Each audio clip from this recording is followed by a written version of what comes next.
Welcome back to today's morning report. Trust prices on Thursday, the 21st of April, with me, Richard Perry, market analyst at Handset Markets. Let's look at the euro, and it's CCB day, and the euro is basically dead flat. Looking at the technicals, you'd say that is a bearish engulfing candle, which has turned around the sentiment once again. And you look at the momentum indicators, you'd say neutral momentum. That candle certainly has sort of put paid to that rally. Or the bullishness within that rally anyway. So momentum indicators basically flat again, RSI at 52, MACD lines just drifting really, stochastics flat at around 40. Let's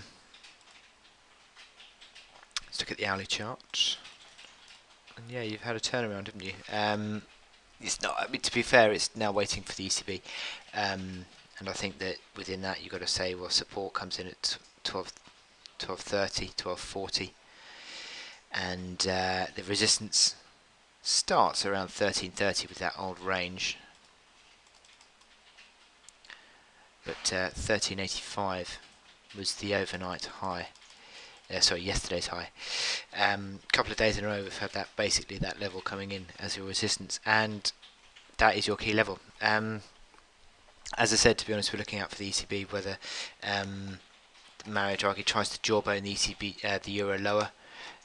They do have a tendency to do that, certainly up at these levels. I can imagine that the ECB will be looking out for that. Tends to be around about 114 area that the jawboning starts to kick in.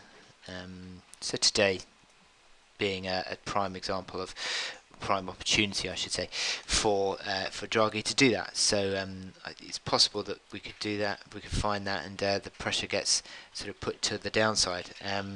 I still think that there is room for a correction in this chart anyway, technically, and a correction back towards sort of 111, 112 area is perfectly likely. And I would start to think about that being a support area and possibility of renewed buy signal. But for now, we are waiting for this ECB meeting. That bearish engulfing pattern has turned the near-term outlook a little bit more corrective, but ultimately the comments from Draghi are likely to drive the volatility today. Market set up fairly neutrally ahead of it. But I wish you good luck in your trading on euro today, and I'll speak to you later. Thank you.